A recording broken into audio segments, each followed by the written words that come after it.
Look at that. A very Christian-looking church, if ever there was one. Yep, very Christian. Hardly the sort of place you'd expect to find some of the finest pagan carvings in stonework in the whole of the country, is it? Things like serpents and dragons, Fenric, Ragnorok, that sort of thing. And do feel free to describe this video as the greatest show in the galaxy in the comments down below. You're going to be surprised, amazed even, by what I'm going to show you here. It may very well look like a common or garden late Victorian Christian church, and indeed that is what it is. But in the graveyard here at St Mary is something that has stood here for over a millennium, over 1,000 years against the ravages of time.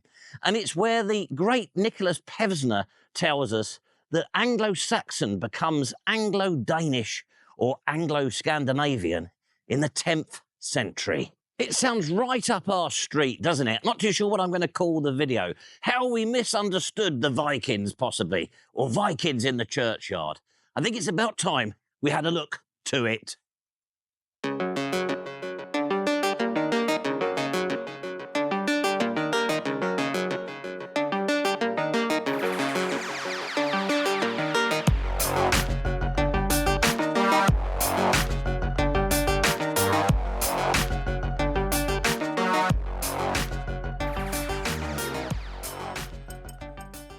Up there, you'll see the name of the village that we are in. On the face of it, it's a fairly common or garden village. We've got a telephone box that's now tourist information, a post box, a pub, a cafe, and a burnt down Budgeons. But this is no ordinary village. The name of the village doesn't give us any clues as to Viking shenanigans. The Goss part is Old English for geese. And the fourth part is from the Old English for ford. So ford of the geese. Nothing Viking about that at all. The church that we see today is very much a rebuild of 1896 to 1899. But the site is believed to go back to the 8th century as a Christian site. And note that I said that in my underlining voice. And I've just realised I've not thought this through properly because I need to be in there for the next bit.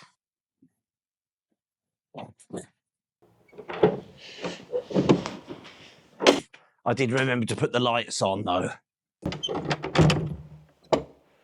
Although this only dates back to the late 1800s, it's very pleasant, but all around the place there are wonderful fragments from previous iterations of the church. But it's this that we're really interested in today for our story. Two absolutely magnificent Viking Hogback tombstones. These absolute beauties were found beneath, and note that I'm doing it again, I'm underlining beneath, the foundations of a 12th century rebuild of the church. So when the church was reconstructed at some stage in the 1100s.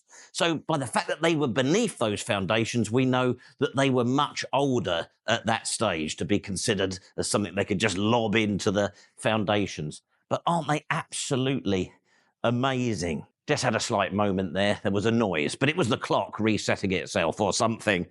Whenever I see these Viking Hogback tombstones in England, there's various things that strike me about them. As an Englishman, I find them culturally really alien. So goodness knows what it must have been like for the locals when people turned up and started planting these things everywhere.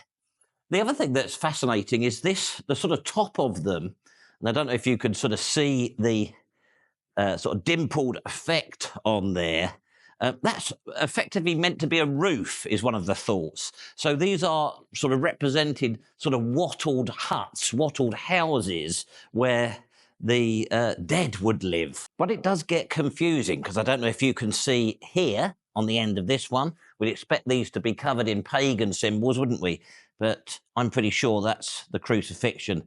There's Jesus Now, you may have noticed that I very much hung onto my hat in this church sequence, and that's because last week I once again committed a major faux pas inside a Christian church. Now, you may have noticed, if you saw last week's video, that when I came in, I made a point of taking my hat off, and that's because on an earlier video, I upset a lot of people and got fried in the comments, basically, for keeping my hat on inside a Christian church. Well, in last week's video, lovely Les, one of our LTVs, advised me in the comments that I'd actually put this on the most precious and special table inside the church in last week's video, causing maximum offence and distress. So I just wanted to say sorry for that. I am not a religious person, but I don't want to upset anybody who is. So please accept my apologies for the fact I put this hat on the wrong table last week. It does seem extraordinarily difficult as a non-religious person to know quite what one is meant to do with one's hat inside a church. It seems incredibly easy to cause hat-based offence inside Christian churches. I'm sorry. But now a truly astonishing fusion of Viking pagan art with Christianity lies out here in the churchyard. I give you the astonishing Gosforth Cross. It is incredible, but I've learned today that it's also incredibly eroded. I studied antiquarian reports from 100, 150 years ago, and they included artistic representations of the amazing artwork up there. It was obviously a lot clearer then. So I don't know how well I'm going to be able to show you what's up there. I'll try my best, but there is a model in there, and of course I have got the Victorian some sort of overlays. Unlike other crosses I've looked at, and unlike me, look how incredibly slender it is. Lovely base there, and then it's rounded before squaring off as we get to the top. It's about 15 feet tall and dates to the late 10th century, something like 950 to 1000 AD. And here it is, literally covered in pagan images on these three sides here, and it was erected here some 300 years after this site was first established as a place of Christian worship. All pagan, apart from, and I forgot my pointer, there, the crucifixion. That's right, the crucifixion of Jesus Christ, underlining it, on a pagan, underlining that as well, cross in a Christian churchyard. How do we know they are pagan? How do we know that they are Norse, representing Norse Sagas? Well, it was a Reverend Calverley in 1883 who made that association.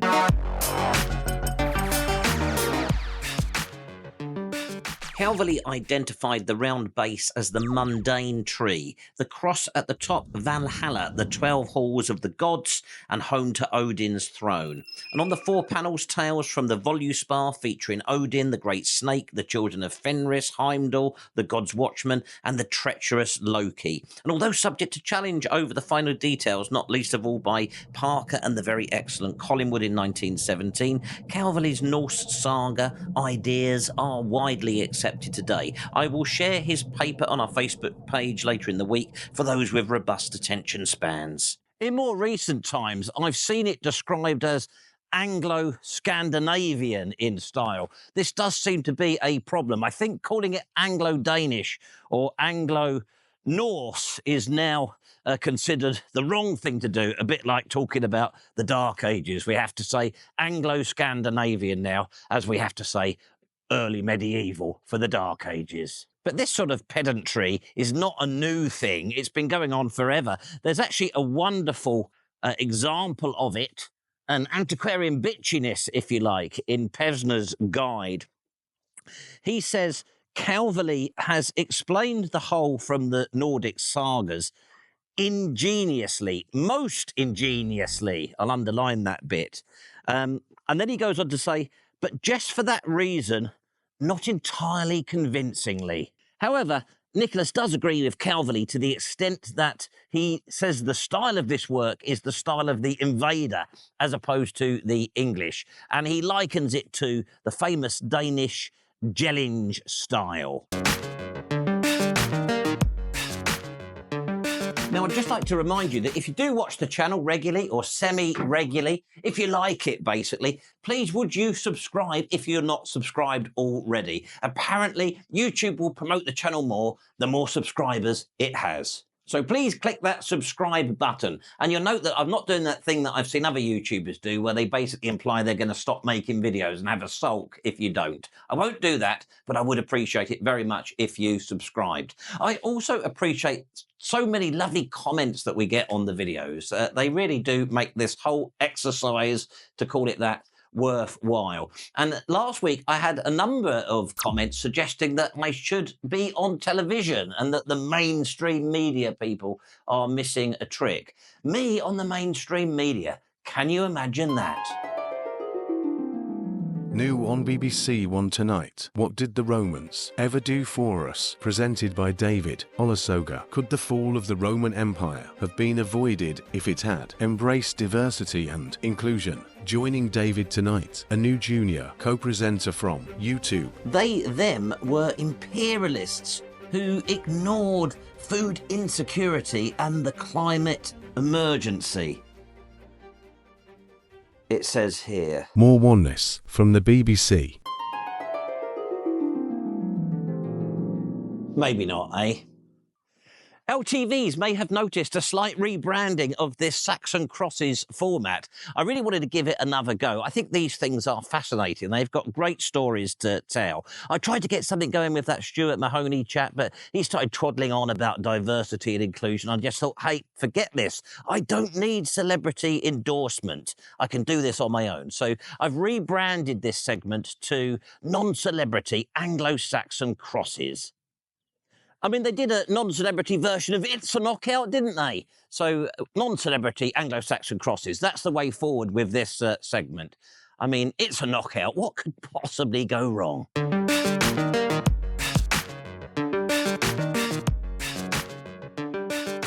We know that this area was part of the Northumbrian kingdom, i.e. an English kingdom.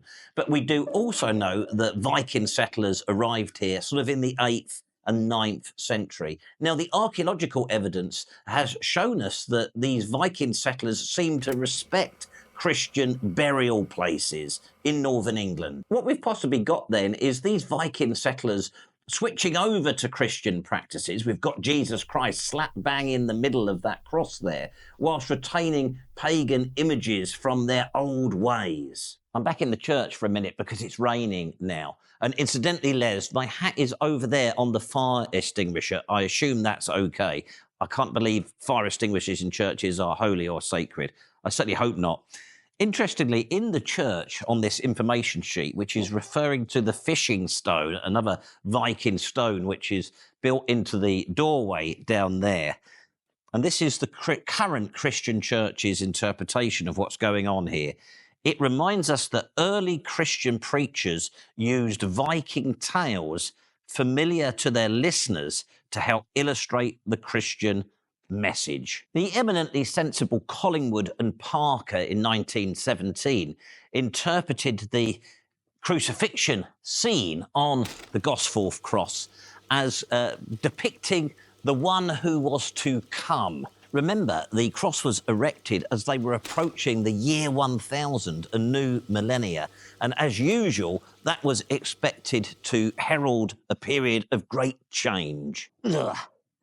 Interestingly, whilst the likes of Pesner described the craftsmanship, the stonework, as being in the style of the invader, there are others, and I tend to lean towards them, who don't see that. Yes, the images are pagan, the images are Viking, but the actual workmanship is very Anglo. As ever, do let me know in the comments down below, I know you'll do that, what you think.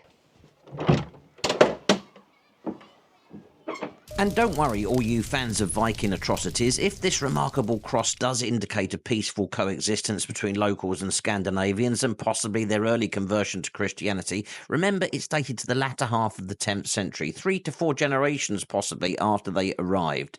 They may have just calmed down by then. I hope you found that interesting. I think these crosses are fascinating. The stories they tell. Vikings and Christian English people together over 1,000 years ago. Quite surprising. It was a last-minute substitution. The video I'd intended to make, I tried to film on Sunday, and it involved climbing to over 600 metres above sea level. However, the wind chill was something like -6, and the wind itself was 30 miles per hour. And I thought, hey, you lot won't want me to freeze to death for your entertainment, will you? Oh, you would. Anyhow, it was right to scupper it because that site needed the drone and it wouldn't have been possible to get it up in that sort of wind. It would be nice to get it up here, I thought, but it's not essential for telling this story. Excuse me 1 second. I think for once the ending of this video is going to go in my favour. Do bear with me. There you go, have that, Richard. Like I need Richard Madeley, GMTV's very own Alan Partridge. See you next week. I think I might have actually won that ending.